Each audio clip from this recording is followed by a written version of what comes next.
Everyone, welcome to JRF अड्डा। मैं आदिति आप लोगों के लिए लेकर आई हूँ आज एक नोटिफिकेशन जिसमें मैं आप लोगों को दिखाने वाली हूँ कि किस प्रकार से जेन्युइनली आपको बिना किसी कंफ्यूजन के कोई एजेंसी फॉर्म निकालकर एग्जाम कंडक्ट करवाकर पूरा का पूरा प्रोसीजर बिना किसी कंफ्यूजन के कैरी फॉरवर्ड कर सकता है। और यही कमी जो है वो हमारे एनटीए एजेंसी की है, जिसके ऊपर मैं आज चर्चा करने वाली हूँ, जो ये क्लैरिटी हमें कभी नहीं दे पाता। लोगों का पास में एक नोटिफिकेशन आया जिसके ऊपर मैं चर्चा करूंगी और ये भी बताऊंगी कि कैसे यूजीसी नेट ऑलरेडी क्वालिफाइड बच्चा जो है वो कैसे अलाउड नहीं है, साफ साफ शब्दों में कैसे कहा जाता है। अगर बात की जाए आप सभी लोगों की यूजीसी नेट एग्जामिनेशन तैयारी की, तो आप जानते हो 31 दिसंबर से आपका एग्जाम है। अच्छा खासा समय है, तैयारी कर सकते हो। तैयारी करने का बेस्ट तरीका इस वक्त है प्रीवियस ईयर क्वेश्चंस, जितने जम के सॉल्व कर सकते हो। आप सभी लोगों के लिए सिलेक्शन बैच लाए हैं, कंप्लीट पेपर 1 एंड पेपर 2 का, जिसके अंदर आप सभी लोगों को 10 साल के previous year topic wise unit wise मिलेंगे। जो टॉपिक पढ़ा है उसके सारे 10 साल के प्रीवियस ईयर एक जगह, वीडियो सोल्यूशन और पीडीएफ दोनों। साथ ही साथ 6 साल की किताब लिखी है मैंने प्रीवियस ईयर पेपर 1 की यूनिट वाइज, वो आपके घर तक डिलीवर हो जाएगी। और साथ ही साथ आपको टेस्ट सीरीज में मिलेगी पेपर 1 और पेपर 2 दोनों की। 10 मॉक टेस्ट मिलेंगे फुल लेंथ 3 घंटे वाले। ये सब सब्जेक्ट्स में अवेलेबल है और ओनली पेपर में तो अवेलेबल है ही।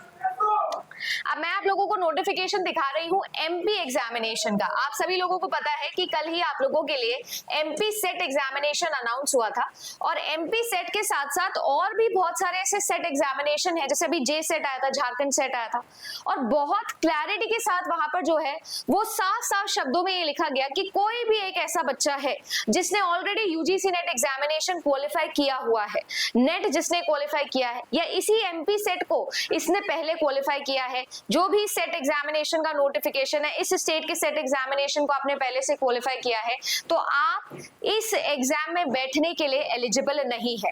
आप दोबारा सेम सब्जेक्ट से जो है वो ये फॉर्म फिल नहीं कर सकते। क्या कमाल का रिफॉर्म करते हैं ये लोग, कमाल का क्लैरिफिकेशन देते हैं, है ना। हमारे यहाँ पर जो है वो यूजीसी नेट के अंदर एनटीए हमको कभी ये क्लैरिफिकेशन देता ही नहीं, और उसी के चलते इतने मिसलीडिंग हमारे सामने जो है वो इंफॉर्मेशन आ जाती है कि एक बच्चा जो इस समय पढ़ना चाहिए वो कितना कंफ्यूज हो जाता है।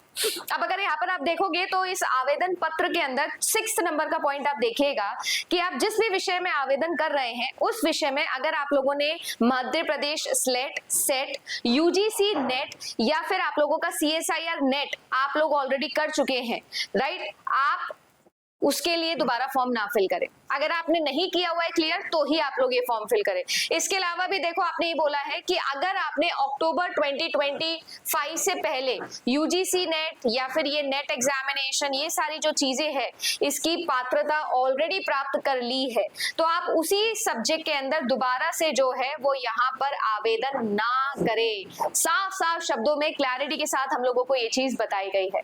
और ये सिर्फ एमपी सेट की नहीं, झारखंड सेट का आप नोटिफिकेशन देख लेना, गुजरात सेट का देख ले, मेजरली सभी सेट एग्जामिनेशन के अंदर ये बहुत क्लियरली मेंशन किया होता है कि अगर आपने नेट क्वालिफाई कर लिया है सीएसआईआर या यूजीसी, या आपने यही सेट एग्जामिनेशन पहले क्वालिफाई कर लिया है सेम सब्जेक्ट से, तो आप दोबारा पात्रता ना करें, दोबारा आवेदन ना करें, दोबारा फॉर्म फिल ना करें। इमेजिन करिएगा इस लेवल की क्लैरिटी हमको देते हैं, और ये सच में वाकई में एक रिफॉर्म है। ये वाकई में एक ऐसी चीज है जो आपकी कट ऑफ को कंट्रोल करती है, ना कि वो कि किस में टिक करना है। उम्मीद करती हूँ कि मैं आप लोगों को मैसेज देना चाहती हूँ, समझ जाओ, अभी भी वक्त है। जिसने फॉर्म सबमिट नहीं किया है उम्मीद करूंगी कि अब थोड़ी सी शिक्षा आप लेंगे, जो ऑफिशियल नोटिफिकेशन में लिखा है बस उसे ही बिलीव करें, और तोड़ मरोड़ के नहीं, जैसा जैसा लिखा है उसी पे बिलीव करें। इसी के साथ साथ मैं आपको ये भी बता दूं कि आप लोगों का जो यूजीसी नेट एग्जामिनेशन है ना, उसमें एनटीए से जरूर हमको अपील करनी चाहिए कि उसे भी इस तरीके की क्लैरिटी देनी चाहिए। अगर उसको ऐसा लगता है या लोगों को ऐसा लगता है कि कुछ बड़ा चेंज आ गया है, तो वाकई में उन्हें क्या करना चाहिए, उन्हें इंफॉर्मेशन ब्रोशर में इसे ऐड करना चाहिए। खैर फिलहाल आप लोग जरूर बताइएगा कि आप लोगों ने अगर इसका फॉर्म फिल करना है तो आप लोग जो है वो फिल करेंगे कि नहीं करेंगे, क्योंकि आपको पता है इसके बाद में बहुत सारी असिस्टेंट प्रोफेसर की वैकेंसीज आने वाली है। कल ही मैंने आपको बताई थी बिग गुड न्यूज, एमपी के अंदर कंप्यूटर साइंस के असिस्टेंट प्रोफेसर की तो लगभग 87 वैकेंसीज निकल गई है, ऐसे ही सब सब्जेक्ट में निकलने वाली है। तो आपका नेट हो गया, सेट हो गया, और मल्टीपल सेट एग्जामिनेशन है जो अभी आए हुए, तो तैयारी अभी से करना सबसे ज्यादा आप लोगों के लिए फायदेमंद होगा। आज सुबह 10 बजे भी भी मैंने रिसर्च की मैराथन ली थी, इसी प्रकार से 19 अक्टूबर को भी सुबह 10 बजे मैं आपके लिए फ्री मैराथन लेकर आ जाऊंगी। चैनल पर देखना 10,000 फ्री वीडियोस हैं, पढ़ाई के वीडियोस हैं, क्योंकि आपको पता है जेआरएफ अड्डा ने हमेशा कोशिश करी है कि वो कंटेंट दे। तो जरूर देखना और जरूर बताना कि आपको हमारा क्लासेस कैसा लगता है। मिलती हूँ आप सभी लोगों से हमारी कल सुबह 10 बजे की क्लास के अंदर। धन्यवाद।